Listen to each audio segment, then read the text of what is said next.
Bonjour peuple de Dieu, je viens encore témoigner des bontés de Dieu dans ma vie, dans la vie de mes bien-aimés et dire combien le Seigneur est bon et il demeure bon. Mon témoignage ce matin pour encourager quelqu'un qui me suit qu'il n'y a rien d'acquis.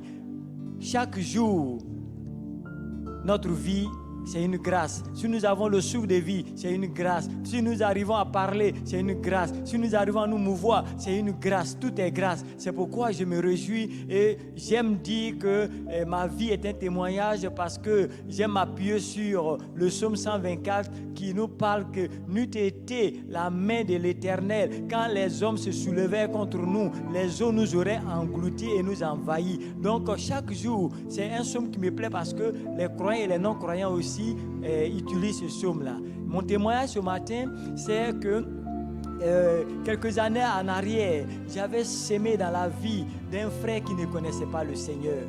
Et au début, j'avais utilisé mes forces, mes talents, et je pensais que c'était par mes forces, mes efforts que ce frère pouvait venir au Seigneur. Mais malgré tout, après, j'ai été déçu parce que il est ressorti et continue encore sa vie de débauche.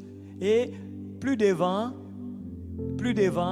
je pense que le Seigneur l'a saisi parce que pour le peu que j'avais pu s'aimer dans la vie de ce bien-aimé, le Seigneur plus devant l'a saisi et aujourd'hui, à l'heure où je parle, il est devenu pasteur comme moi et je veux me réjouir parce que la parole de Dieu nous dit ce n'est ni par nos efforts ni par la force, mais c'est par la puissance de son esprit. Et c'est pourquoi je me réjouis pour rendre grâce à Dieu parce que Dieu s'est saisi de ce frère.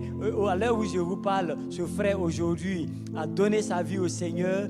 Il est même pasteur et je me réjouis parce qu'au début, c'était pas facile.